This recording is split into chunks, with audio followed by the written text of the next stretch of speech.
Hello and welcome to India Reads. Today we are starting a new book and I'm very excited because it's going to be a first for many things. It's the first time that I would be reading from a proper hardbound book. It's the first time I'm going to be reading a book that I've not read before, and it's the first time I'm reading from one of my favorite authors, which is Salman Rushdie. So the book that I've taken is The Enchantress of Florence, and this is the first time I'm also going to do one more thing, which is I'm going to try and read it cover to cover, which means I'm actually going to read the side pages. I'm going to read the introduction, and try and give you the essence of the book, including the dedications. I'll try to skip over the boring stuff at the end, but I'll try and make it a cover to cover experience. I'm very excited to start this new book, and I'm excited to get into the realm of fiction, which is also another first for me. So let's start. The Enchantress of Florence by Salman Rushdie. A tall, yellow-haired young European traveler calling himself Mughal de Amour, the Mughal of love, arrives at the court of the great Mughal Emperor Akbar with a story to tell that begins to obsess the imperial capital. The stranger claims to be the child of the Mughal princess, the younger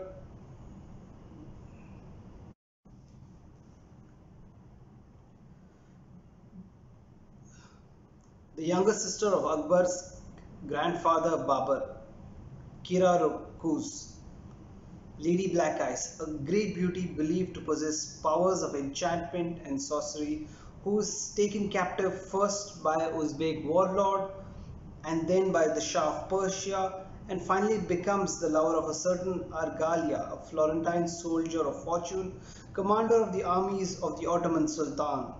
When Argalia returns home with his Mughal mistress, the city is mesmerized by her presence and much trouble ensues. The Enchantress of Florence is the story of a woman attempting to command her own destiny in a man's world. It brings together two cities that barely know each other. The hedonistic Mughal capital, in which the brilliant emperor wrestles daily with the questions of belief, desire, and treachery of sons, and the equally sensual Florentine world of powerful courtesans, humanist philosophy, and inhuman torture, where Argalia's boyhood friend Il Machia Niccolo Machiavelli is learning the hard way about the true brutality of power.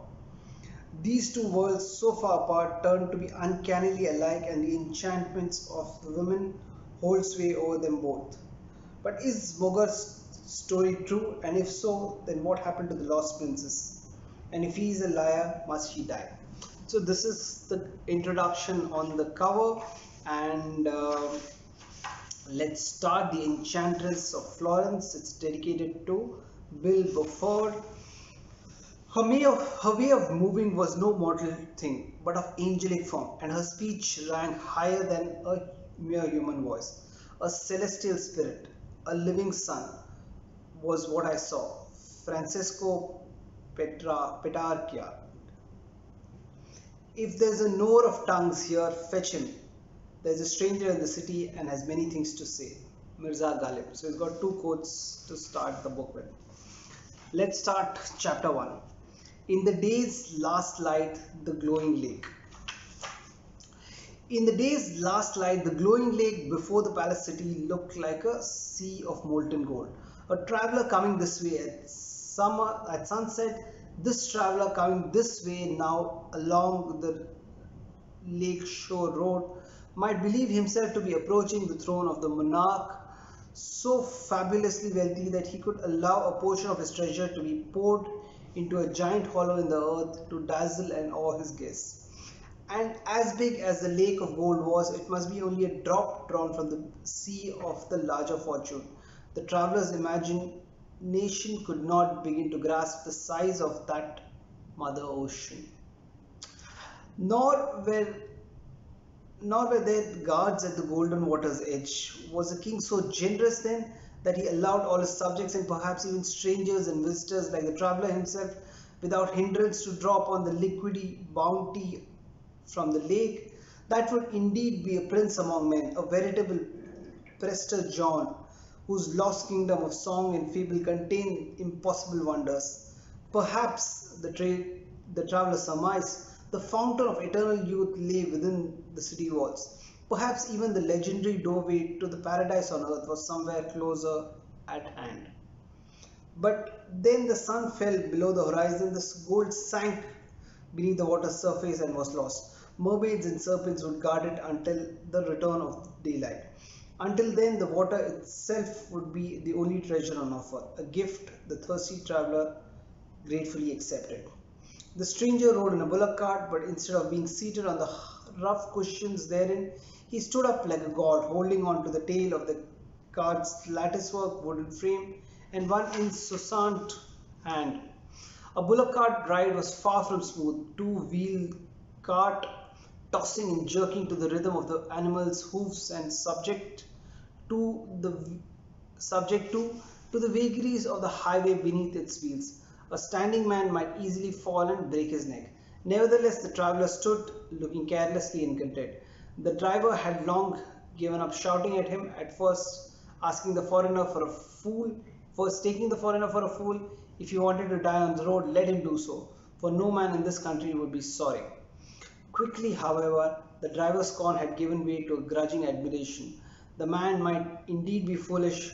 One could go so far as to say that he had a fool's overly pretty face and wore a fool's unsuitable clothes. A coat of coloured leather longines in such heat, but his balance was immaculate, to be wondered at. The bullock plodded forward and the cart wheels hit potholes and rocks, and yet the standing man barely swayed and managed somehow to be graceful.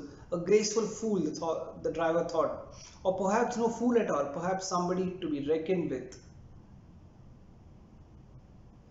If he had a fault, it was that of ostentation, of seeking to be not only himself but a performance of himself as well. And the driver thought, around here everyone is a little bit that way too.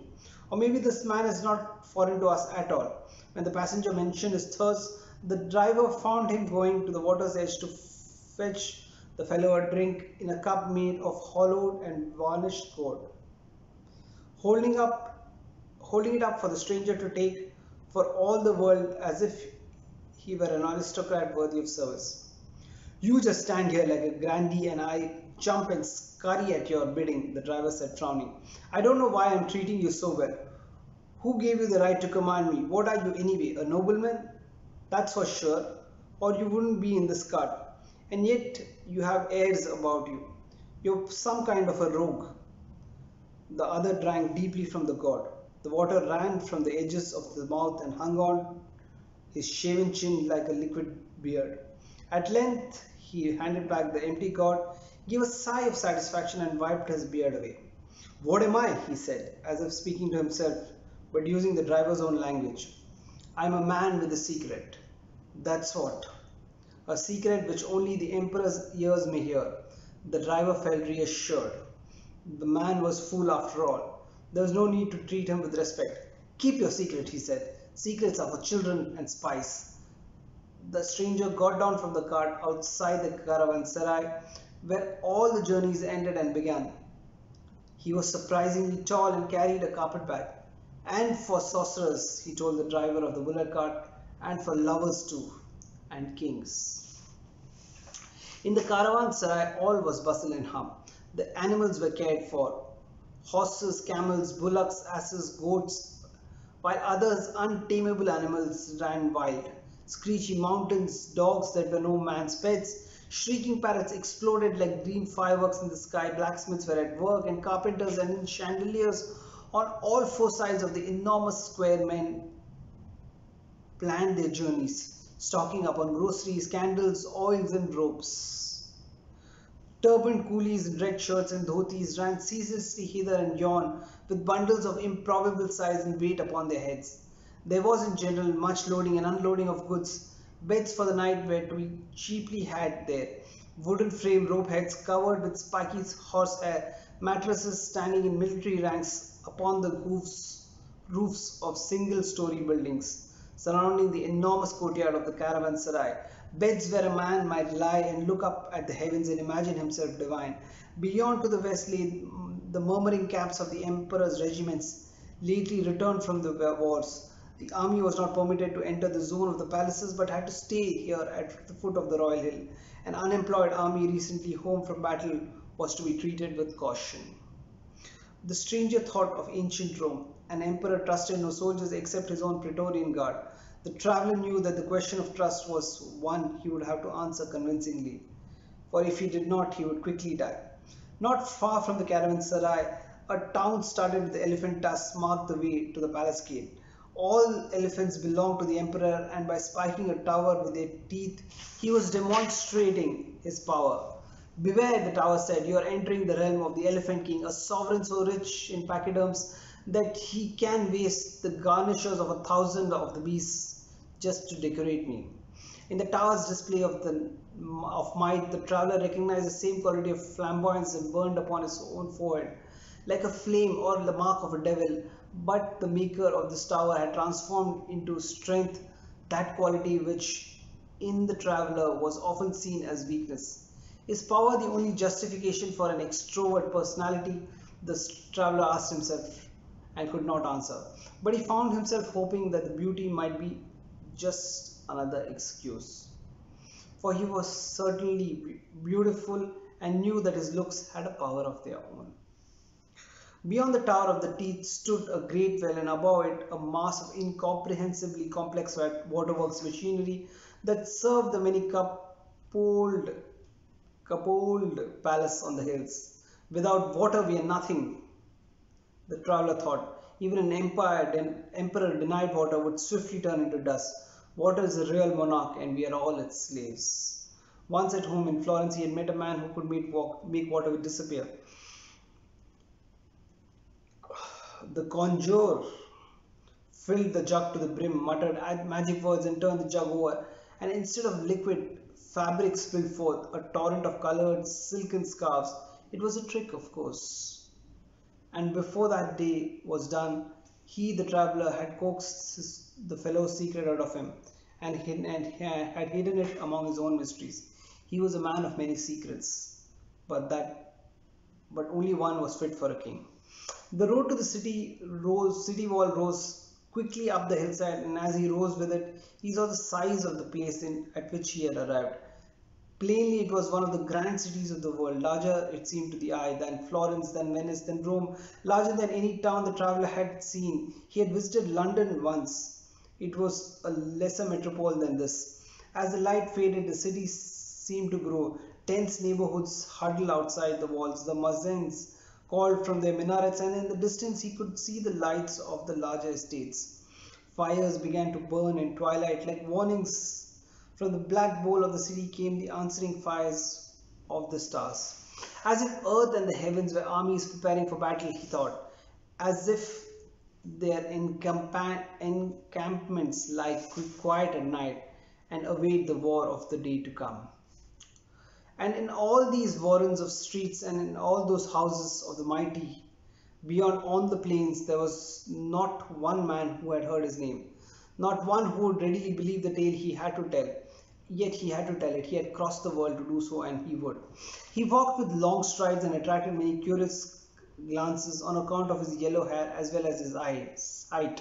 His long and admittedly dirty yellow hair flowing down his face like the golden water of the lake. The path sloped upwards towards the Tower of the Teeth, towards a stone gate upon which the two elephants in bas relief stood facing each other. Through his gaze, which was open, came the noises of human beings at play, eating, drinking, carousing. There were soldiers on duty at the Hayatpur gate, but their stances were relaxed. The real barriers lay ahead. This was a public place, a place for meetings, purchases, and pleasures. Men hurried past the traveler, driven by hungers and thirst. On both sides of the flag-stoned road, between the outer gate and the inner, were hostelries, salons, food stalls, and hawkers of all kinds.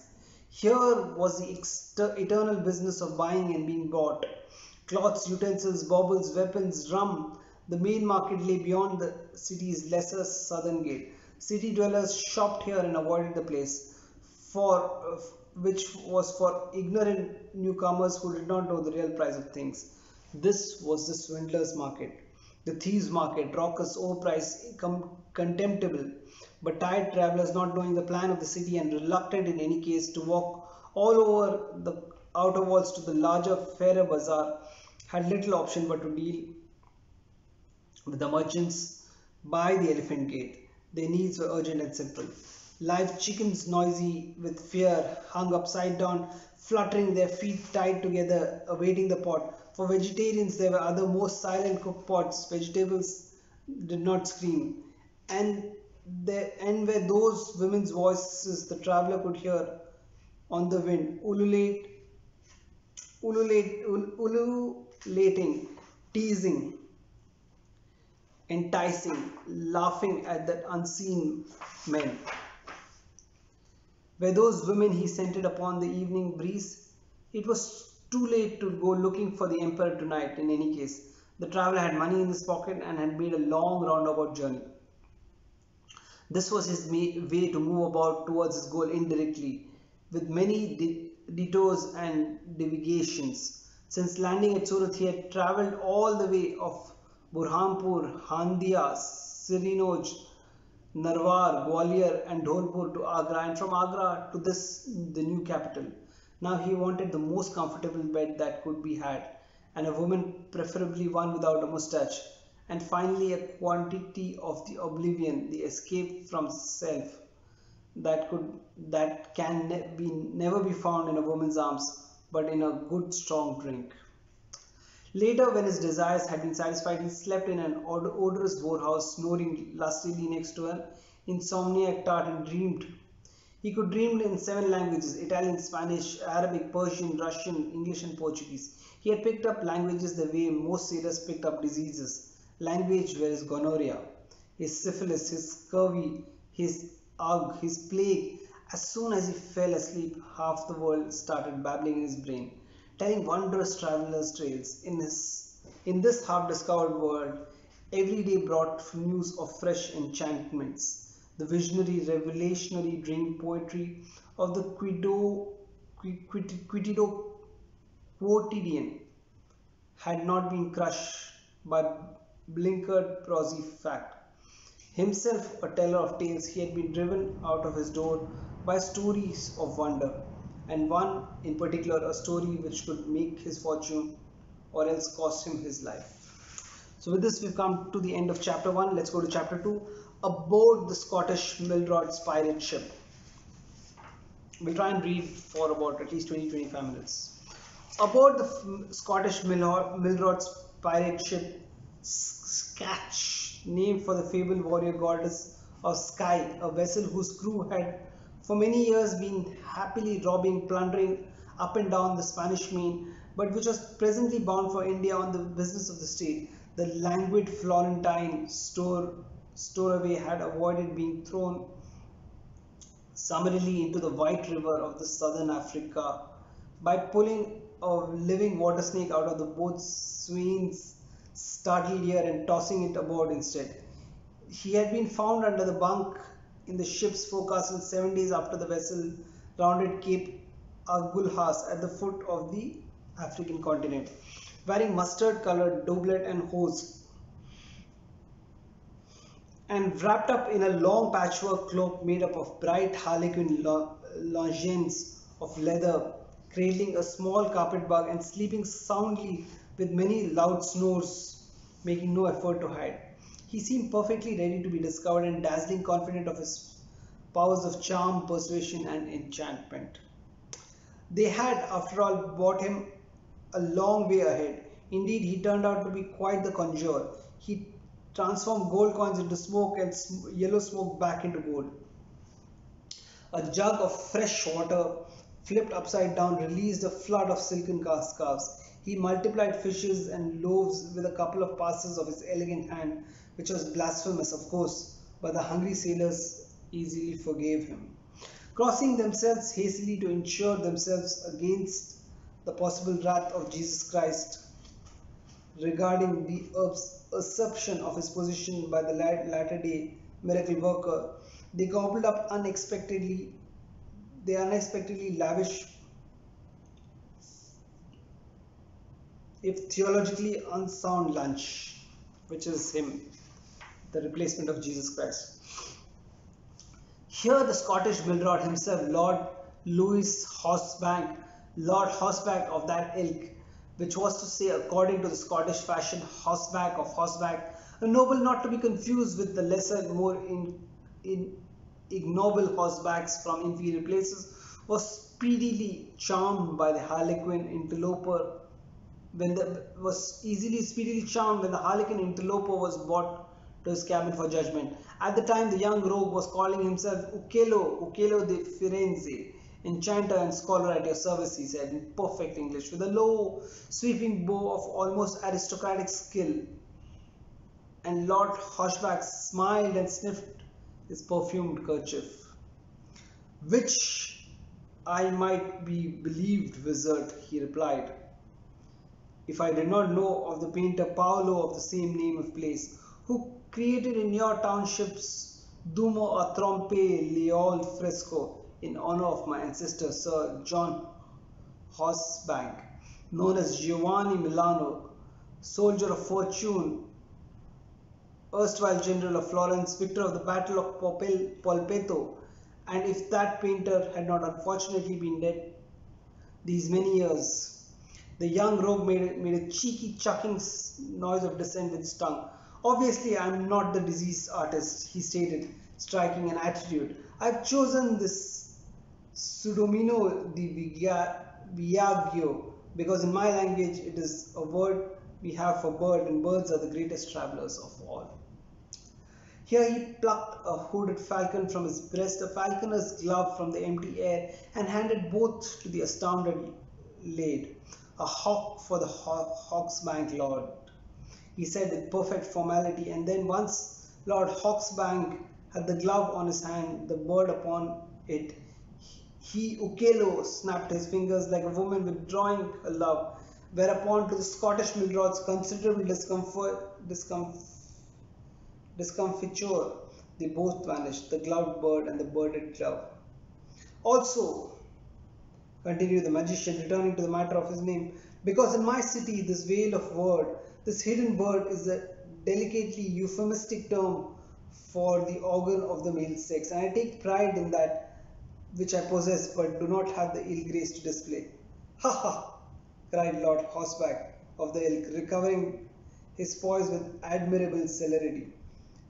Now that does give us something in common. He was a much travelled milord, this Hauksbank of that ilk, and older than he looked.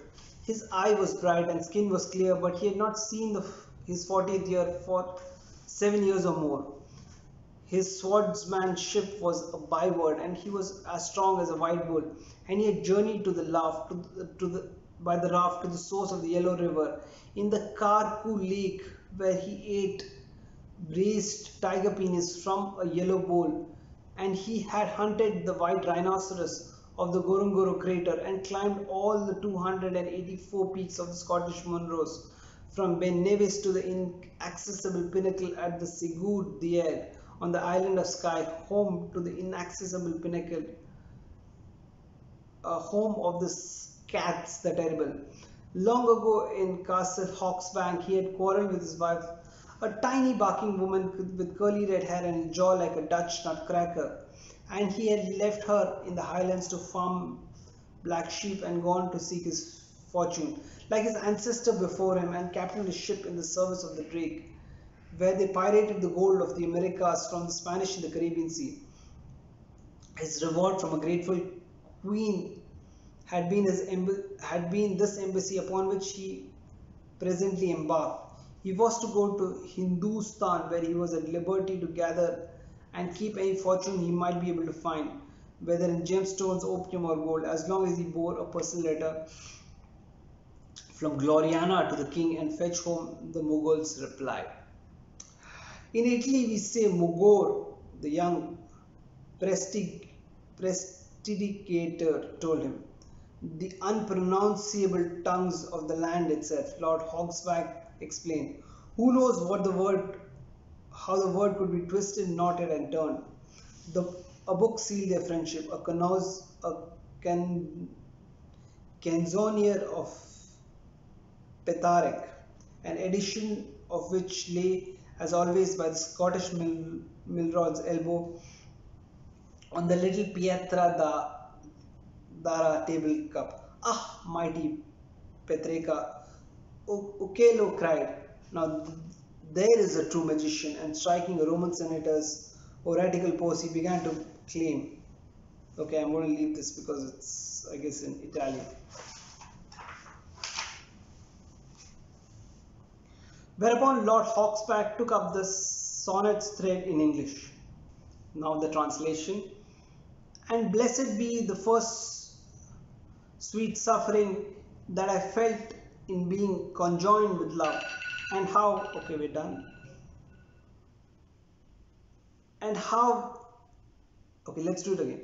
And blessed be the first sweet suffering that I felt in being conjoined with love, and the bow and the shaft with which I was pierced, and the wounds that run to the depth of my heart. Any man who loves this poem as I do must be my master, said Ucello, bowing. And any man who feels as I do about these words must be my drinking companion, returned the Scot. You have turned the key that unlocks my heart, and now I must share a secret with you that you will never divulge to anyone. Come with me. Okay, with this, I think we will take a break for today, and let's recap whatever we've heard today. So the story starts. I'd read the cover of the book, which kind of gives a glimpse of the story, which is a young European from Florence goes to the palace of the Mughal Emperor and talks about his grandmother, who he claims is uh, the Emperor's great grandmother.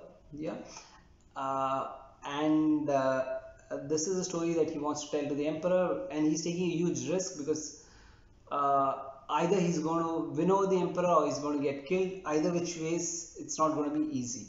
So this is the gist of the story. We read chapter 1, which is about we read some very good quotes right in the beginning, and then we read chapter 1, which talks about the city of the Mughal Emperor, which is the city of Delhi, about how uh, and Salman Rushdie has a very beautiful way of describing things, his style of magic realism. Uh, there's a hollowed lake which is filled with gold, and people are free to walk there, and the traveler wonders if the this is the promised land, or this is the place where youth remains forever. Is this the fountain of youth, and things like that? And that's where he kind of approaches the people there, and he says that he has got a story to tell, and that story he would tell only to the emperor.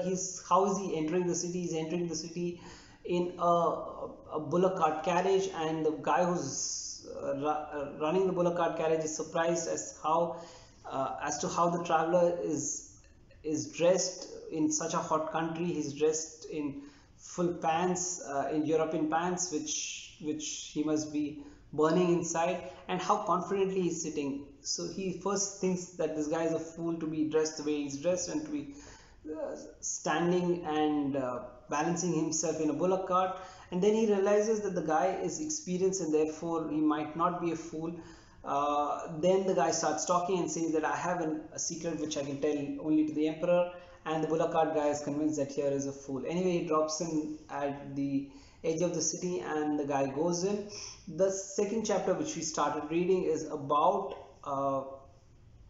his journey to India. He is in a Scottish milord's boat, and he has kind of sneaked his way into the boat, and he was spotted days after the ship has uh, uh, sailed across the tip of southern Africa.